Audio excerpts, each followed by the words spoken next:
स्वागत है आपका आज के एपिसोड में। चलिए शुरुआत करते हैं पिछले अभ्यास प्रश्न के साथ। प्रश्न था, वाल्मीकि टाइगर रिजर्व के संबंध में निम्नलिखित कथनों पर विचार कीजिए। 1. यह बिहार का एकमात्र बाघ आरक्षित क्षेत्र है। 2. इस टाइगर रिजर्व की वनस्पति भाबर और तराई क्षेत्रों का संयोजन है। 3. कोसी नदी इसके मध्य से होकर प्रवाहित होती है। उपर्युक्त में से कितने कथन सही हैं? ए केवल 1, बी केवल 2, सी सभी 3 या डी कोई भी नहीं। इस प्रश्न का सही उत्तर है विकल्प बी केवल 2। चलिए देखते हैं इसके विश्लेषण को। वाल्मीकि टाइगर रिजर्व यानी VTR बिहार का एकमात्र बाघ अभ्यारण्य या टाइगर रिजर्व है जो भारत में हिमालय की तराई वनों की सबसे पूर्वी सीमा का निर्माण करता है। अतः कथन 1 सही है। VTR बिहार के पश्चिम चंपारण जिले में स्थित है जो उत्तर में नेपाल तथा पश्चिम में उत्तर प्रदेश के साथ सीमा साझा करता है। गंगा के मैदानी जैव भौगोलिक क्षेत्र में स्थित इस टाइगर रिजर्व की वनस्पति भाबर तथा तराई क्षेत्रों का संयोजन है। अतः कथन 2 सही है। वाल्मीकि टाइगर रिजर्व की वनों में पाए जाने वाले वन्य स्तनधारियों में बाघ, स्लॉथ भालू, तेंदुआ, जंगली कुत्ता, बाइसन, जंगली सुअर आदि शामिल हैं। गंडक, पंडई, मनोर, हरहा, मसान तथा भपसा नदियां इस अभ्यारण्य के विभिन्न हिस्सों से प्रवाहित होती हैं। अतः कथन 3 सही नहीं है। तो चलिए एपिसोड की शुरुआत करते हैं पहले प्रश्न के साथ। बाल विवाह निषेध अधिनियम 2006 के संबंध में निम्नलिखित कथनों पर विचार कीजिए। 1. इस अधिनियम ने बाल विवाह निरोधक अधिनियम 1929 का स्थान लिया जो ब्रिटिश काल के दौरान लागू किया गया था। 2. अधिनियम बाल विवाह को रोकने के लिए बाल विवाह निषेध अधिकारी की नियुक्ति का प्रावधान करता है। उपर्युक्त में से कौन सा या कौन से कथन सही है या सही है? ए केवल 1, बी केवल 2, सी 1 और 2 दोनों, डी न तो 1 और न ही 2। इस प्रश्न का सही उत्तर है विकल्प सी 1 और 2 दोनों। चलिए देखते हैं इसके विश्लेषण को। बाल विवाह निषेध अधिनियम 2006। इस अधिनियम ने बाल विवाह निरोधक अधिनियम 1929 का स्थान लिया जो ब्रिटिश काल के दौरान लागू किया गया था। अतः कथन 1 सही है। इसमें बालिग का मतलब 21 साल से कम उम्र का पुरुष और 18 साल से कम उम्र की महिला है। इसमें 2 साल के कठोर कारावास और 1 लाख रुपए के जुर्माने की सजा के प्रावधान के साथ बाल विवाह को रोकने की परिकल्पना की गई है। यह अधिनियम बाल विवाह निषेध अधिकारी की नियुक्ति का भी प्रावधान करता है जिसका कर्तव्य बाल विवाह को रोकना और इसके बारे में जागरूकता फैलाना है। अतः कथन 2 सही है। अगला प्रश्न है, हाल ही में समाचारों में देखा गया एक नाटक रूप चवित्तु नाटकम किस राज्य से संबंधित है? ए आंध्र प्रदेश, बी केरल, सी कर्नाटक, डी मणिपुर। इस प्रश्न का सही उत्तर है विकल्प ए आंध्र प्रदेश। चलिए देखते हैं इसके विश्लेषण को। चवित्तु नाटकम एक रंगीन और सशक्त थिएटर रूप, एक लोक कला रूप माना जाता है जो पात्रों के आकर्षक मेकअप, उनके विस्तृत वेशभूषा, हाव भाव तथा अच्छी तरह से परिभाषित शारीरिक गतिविधियों के लिए जाना जाता है। ऐसा माना जाता है कि ईसाई धर्म के प्रसार के साथ केरल के कोंडुगल्लूर में इस कला का विकास हुआ। माना जाता है कि पुर्तगालियों ने इस कला रूप को केरल में पेश किया था। अतः विकल्प ए सही है। अगला प्रश्न है, वर्नाक्युलर प्रेस अधिनियम 1878 के बारे में निम्नलिखित कथनों पर विचार कीजिए। 1. वर्नाक्युलर प्रेस अधिनियम 1878 प्रेस को विनियमित करने वाला पहला ब्रिटिश हस्तक्षेप था। 2. मेटकाफ ने वर्नाक्युलर प्रेस अधिनियम 1878 को निरस्त कर दिया और उन्हें भारतीय प्रेस के मुक्तिदाता के रूप में जाना जाने लगा। उपर्युक्त में से कौन सा या कौन से कथन सही है या सही है? ए केवल 1, बी केवल 2, सी 1 और 2 दोनों, डी न तो 1 और न ही 2। इस प्रश्न का सही उत्तर है विकल्प डी न तो 1 और न ही 2। चलिए देखते हैं इसके विश्लेषण को। प्रेस विनियमन से संबंधित स्वतंत्रता पूर्व विधान, लॉर्ड वेलेज़ली वर्ष 1799 के तहत सेंसरशिप, फ्रांसीसी आक्रमण की आशंकाओं के कारण पूर्व सेंसरशिप सहित सख्त युद्धकालीन प्रेस नियंत्रण लागू किया गया। बाद में वर्ष 1818 में लॉर्ड हेस्टिंग्स द्वारा प्री सेंसरशिप हटाकर इसमें ढील या छूट दी गई। जॉन एडम्स द्वारा लाइसेंसिंग विनियम 1823, इसमें बिना लाइसेंस के प्रेस शुरू करने या संचालित करने के लिए दंड का प्रावधान किया गया जिसे बाद में बढ़ाते हुए विभिन्न प्रकाशनों पर लागू कर दिया गया। मुख्य रूप से भारतीय भाषा के समाचार पत्रों या भारतीयों के नेतृत्व वाले समाचार पत्रों को निशाना बनाया गया, जिसके कारण राम मोहन राय का मिरात उल अकबर बंद हो गया। प्रेस अधिनियम 1835, मिटकाफ अधिनियम, प्रतिबंधात्मक 1823 अध्यादेश को निरस्त कर दिया गया, जिससे मेटकाफ को भारतीय प्रेस के मुक्तिदाता की उपाधि मिली। अतः कथन 2 सही नहीं है। मुद्रकों या प्रकाशकों द्वारा अपने परिसर के बारे में सटीक घोषणाएं करना अनिवार्य की गई और आवश्यकतानुसार समाप्ति की अनुमति दी गई। वर्ष 1857 के विद्रोह के दौरान लाइसेंसिंग अधिनियम 1857 के आपातकाल के कारण आगे लाइसेंसिंग प्रतिबंध लगाए गए। मौजूदा रजिस्ट्रीकरण प्रक्रियाओं को संवर्धित किया गया, जिससे सरकार को किसी भी मुद्रित सामग्री के प्रसार को रोकने की शक्ति मिल गई। वर्नाकुलर प्रेस अधिनियम 1878, इसे वर्नाकुलर प्रेस को विनियमित करने, राजद्रोह से संबंधित लेखन को प्रतिबंधित करने और विभिन्न समुदायों के बीच कलह को रोकने के लिए डिजाइन किया गया। स्थानीय समाचार पत्रों के मुद्रकों और प्रकाशकों को सरकार विरोधी या विभाजनकारी विषयों का प्रसार करने से परहेज के लिए एक बॉन्ड पर हस्ताक्षर करने की मांग की गई। मजिस्ट्रेट द्वारा लिए गए निर्णय न्यायालय में अपील के किसी भी अवसर के बिना अंतिम होते थे। स्पष्टतः भारतीय प्रेस को विनियमित करने वाला यह पहला ब्रिटिश हस्तक्षेप नहीं था, अतः कथन 1 सही नहीं है। समाचार पत्र अपराधों को उकसाना अधिनियम 1908, हिंसा या हत्या के लिए उकसाने, आपत्तिजनक विषय वस्तुओं को प्रकाशित करने वाले प्रेस संपत्तियों को जब्त करने के लिए मजिस्ट्रेटों को अधिकार दिया गया।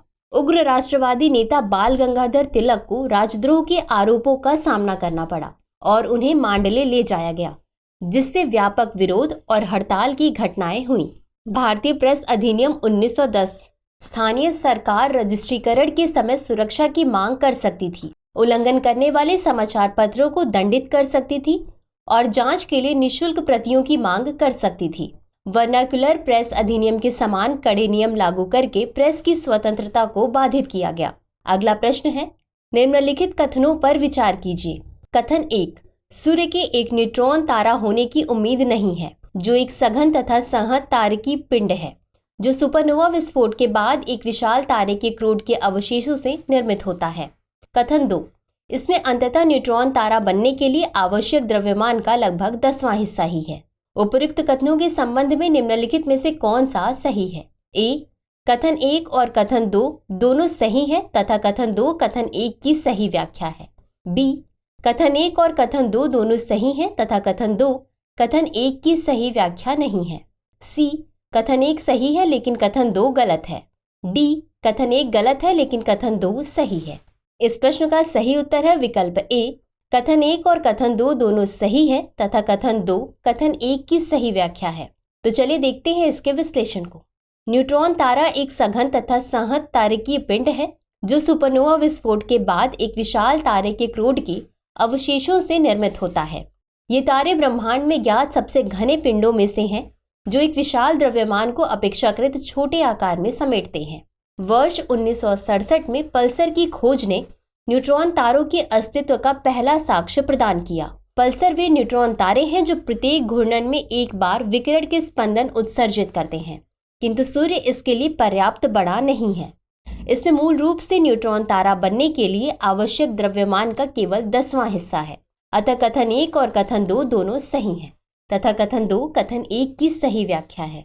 अगला प्रश्न है, भारत कौशल रिपोर्ट 2024 निम्नलिखित में से किसके द्वारा जारी या प्रस्तुत की जाती है? ए, अखिल भारतीय तकनीकी शिक्षा परिषद और वी बॉक्स। बी, प्रथम। सी, नीति आयोग। डी, शिक्षा मंत्रालय। इस प्रश्न का सही उत्तर है विकल्प ए, अखिल भारतीय तकनीकी शिक्षा परिषद और वी बॉक्स। चलिए देखते हैं इसके विश्लेषण को। हाल ही में वी बॉक्स ने अखिल भारतीय तकनीकी शिक्षा परिषद यानी AICTE, भारतीय उद्योग परिसंघ और भारतीय विश्वविद्यालय संघ सहित विभिन्न एजेंसियों के सहयोग से भारत कौशल रिपोर्ट 2024 प्रकाशित की है। इस रिपोर्ट में भारत का कौशल परिदृश्य एवं कार्यबल पर AI यानी कृत्रिम बुद्धिमत्ता के प्रभाव पर प्रकाश डाला गया है। अतः विकल्प ए सही है। अगला प्रश्न है, दंश कोशिका के बारे में निम्नलिखित में से कौन सा कथन सही नहीं है? ए, इनका निर्माण सिनिडोसाइट्स नामक कोशिकाओं द्वारा होता है। बी, वे फाइलम नाइडेरिया के सभी सदस्यों में मौजूद हैं। सी, उनके अलग अलग प्रकार होते हैं जैसे आइसोरिजस, यूरिटेल्स और बिरहोप्लॉइड्स। डी, इनका उपयोग नाइडारियंस द्वारा गति और पाचन के लिए किया जाता है। इस प्रश्न का सही उत्तर है विकल्प डी, इनका उपयोग नाइडारियंस द्वारा गति और पाचन के लिए किया जाता है। चलिए देखते हैं इसके विश्लेषण को।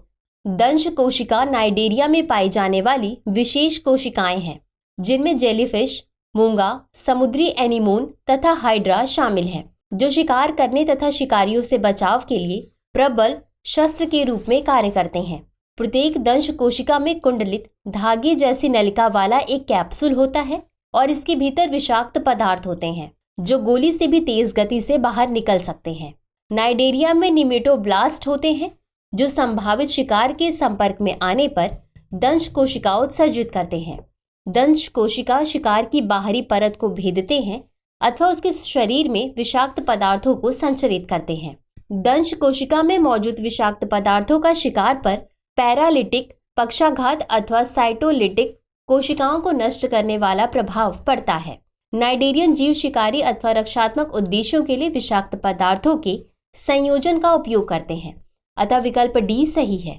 अगला प्रश्न है, विशेष रूप से कमजोर जनजातीय समूहों यानी पीवीटीजी के संबंध में निम्नलिखित कथनों पर विचार कीजिए। एक, ढेबर आयोग 1973 ने आदिम जनजातीय समूहों यानी पीटीजी को एक विशिष्ट श्रेणी के रूप में स्थापित किया, जिसमें जनजातीय समुदाय शामिल थे जो विकास के तुलनात्मक रूप से निम्न स्तर का प्रदर्शन करते हैं। 2, 75 सूचीबद्ध पीवीटीजी में से सबसे अधिक संख्या नागालैंड में पाई जाती है। उपयुक्त में से कौन सा या कौन से कथन सही है या सही है? ए केवल 1, बी केवल 2, सी 1 और 2 दोनों, डी न तो 1 और न ही 2। इस प्रश्न का सही उत्तर है विकल्प ए केवल 1। चलिए देखते हैं इसके विश्लेषण को। विशेष रूप से कमजोर जनजातीय समूह यानी पीवीटीजी भारत में जनजातीय जनसंख्या इसकी कुल जनसंख्या का 8.6% है। जनजातीय समूहों में पीवीटीजी अधिक असुरक्षित समूह होते हैं। इस कारक के कारण अधिक विकसित तथा मुखर जनजातीय समूह जनजातीय विकास निधि का एक बड़ा हिस्सा प्राप्त करते हैं, जिसके कारण पीवीटीजी को अपने विकास के लिए अधिक धन की आवश्यकता होती है। वर्ष 1973 में ढेबर आयोग ने आदिम जनजातीय समूह यानी पीटीजी को एक अलग श्रेणी के रूप में वर्गीकृत किया, जो जनजातीय समूहों में अल्प विकसित हैं। वर्ष 2006 में भारत सरकार ने पीटीजी का नाम बदलकर पीवीटीजी कर दिया, अतः कथन 1 सही है। सूचीबद्ध 75 पीवीटीजी में से सबसे अधिक संख्या ओडिशा में पाई जाती है, अतः 2 सही नहीं है। अगला प्रश्न है, निम्नलिखित कथनों पर विचार कीजिए। 1, न्यायाधिकरण मूल संविधान का हिस्सा नहीं थे। 2, अनुच्छेद 323B के तहत संसद और राज्य विधानमंडल दोनों ही न्यायाधिकरणों की स्थापना का प्रावधान करने के लिए अधिकृत हैं। 3, अनुच्छेद 323A के तहत न्यायाधिकरणों का एक पदानुक्रम बनाया जा सकता है। उपर्युक्त में से कितने कथन सही हैं? ए केवल 1, बी केवल 2, सी सभी 3, डी कोई भी नहीं। इस प्रश्न का सही उत्तर है विकल्प बी केवल 2। चलिए देखते हैं इसके विश्लेषण को। न्यायाधिकरण एक अर्ध न्यायिक संस्था है जिसे प्रशासनिक या कर संबंधी विवादों को सुलझाने जैसी समस्याओं से निपटने के लिए स्थापित किया गया है। यह कई कार्य करता है, जैसे विवादों का निपटारा करना, चुनाव लड़ने वाले पक्षों के बीच अधिकारों का निर्धारण करना, प्रशासनिक निर्णय लेना, मौजूदा प्रशासनिक निर्णय की समीक्षा करना आदि। संवैधानिक प्रावधान। न्यायाधिकरण मूल संविधान का हिस्सा नहीं था। इसे 42वें संशोधन अधिनियम 1976 द्वारा भारतीय संविधान में शामिल किया गया था, अतः कथन 1 सही है। अनुच्छेद 323A प्रशासनिक न्यायाधिकरणों से संबंधित है। अनुच्छेद 323 अन्य मामलों के लिए न्यायाधिकरण से संबंधित है। अनुच्छेद 323B के तहत संसद और राज्य विधानमंडल निम्नलिखित मामलों से संबंधित विवादों के निपटारे के लिए न्यायाधिकरण की स्थापना हेतु अधिकृत है। कराधान, विदेशी मुद्रा आयात और निर्यात, औद्योगिक और श्रम, भूमि सुधार, शहरी संपत्ति पर सीमा, संसद और राज्य विधानमंडलों के लिए चुनाव, खाद्य सामग्री, किराया और किराएदारी अधिकार, अतः कथन 2 सही है। अनुच्छेद 323A और 323B में अंतर। अनुच्छेद 323A केवल सार्वजनिक सेवा मामलों के लिए न्यायाधिकरणों की स्थापना पर विचार करता है। अनुच्छेद 323B कुछ अन्य मामलों के लिए न्यायाधिकरणों की स्थापना पर विचार करता है। अनुच्छेद 323A के तहत अधिकरण केवल संसद द्वारा स्थापित किए जा सकते हैं। अनुच्छेद 323B के तहत अधिकरण उनकी विधायी क्षमता के अंतर्गत आने वाले मामलों के संबंध में संसद तथा राज्य विधानमंडल दोनों द्वारा स्थापित किए जा सकते हैं। अनुच्छेद 323A के तहत केंद्र के लिए केवल एक तथा प्रत्येक राज्य के लिए एक अथवा दो से अधिक राज्यों के लिए एक अधिकरण स्थापित किया जा सकता है। इसके तहत अधिकरणों की पदानुक्रम की कोई प्रावधान नहीं है, जबकि अनुच्छेद 323B के तहत अधिकरणों का एक पदानुक्रम बनाया जा सकता है। अतः कथन 3 सही नहीं है। अगला प्रश्न है, निर्यातित उत्पादों पर शुल्कों और करों में छूट की योजना के संबंध में निम्नलिखित कथनों पर विचार कीजिए। 1. RODTEP में केंद्रीय, राज्य और स्थानीय स्तर पर कर, शुल्क एवं लेवी शामिल हैं, जिन्हें किसी अन्य मौजूदा तंत्र के माध्यम से वापस नहीं किया जाता है। 2. RODTEP समिति राजस्व विभाग के अंतर्गत कार्य करती है। उपर्युक्त में से कौन सा या कौन से कथन सही है या सही है? A केवल 1, B केवल 2, C 1 और 2 दोनों, D न तो 1 और न ही 2। इस प्रश्न का सही उत्तर है विकल्प C 1 और 2 दोनों। चलिए देखते हैं इसके विश्लेषण को। केंद्र सरकार चीनी निर्यात पर कर छूट लाभ को पुनर्जीवित करने की योजना बना रही है, जिसे वर्ष 2022 के मध्य में प्रतिबंधित श्रेणी में रखा गया था। निर्यात उत्पादों पर शुल्कों और करों में छूट यानी RODTEP योजना, जिसे जनवरी 2021 में लॉन्च किया गया था, का उद्देश्य निर्यातित वस्तुओं के निर्माण एवं वितरण की प्रक्रिया में निर्यात संस्थाओं द्वारा किए गए करों, शुल्कों तथा लेवी या वसूली की प्रतिपूर्ति हेतु एक तंत्र प्रदान करना है। RODTEP में केंद्रीय, राज्य और स्थानीय स्तर पर कर, शुल्क और लेवी शामिल है, जिन्हें किसी अन्य मौजूदा तंत्र के माध्यम से वापस नहीं किया जाता है। अतः कथन 1 सही है। RODTEP समिति वाणिज्य और उद्योग मंत्रालय की राजस्व विभाग के अंतर्गत कार्य करती है। अतः कथन 2 सही है। हालांकि इस योजना के तहत चीनी निर्यातकों को सीमा शुल्क अधिकारियों से कर संबंधी पूछताछ का सामना करना पड़ा, क्योंकि यह एक प्रतिबंधित उत्पाद है और निर्यात लाभ के लिए पात्र नहीं है। चीनी, जिसका व्यापार पहले मुक्त निर्यात के तहत होता था, ने RODTEP लाभ की मांग की। तो चलिए देखते हैं आज के अभ्यास प्रश्न को। नाम दफा उड़न गिलहरी के संबंध में निम्नलिखित कथनों पर विचार कीजिए। 1. यह अरुणाचल प्रदेश के नामदफा टाइगर रिजर्व में पाई जाने वाली एक दुर्लभ रात्रिचर उड़न गिलहरी प्रजाति है। 2. IUCN रेड लिस्ट में इसकी स्थिति गंभीर रूप से लुप्तप्राय है और इसे वन्यजीव संरक्षण अधिनियम की अनुसूची 1 के तहत रखा गया है। उपर्युक्त में से कौन सा या कौन से कथन सही है या सही है? A केवल 1, B केवल 2, C 1 और 2 दोनों, D न तो 1 और न ही 2। इस प्रश्न का उत्तर कमेंट बॉक्स में जरूर दें। आज के लिए बस इतना ही। शुक्रिया।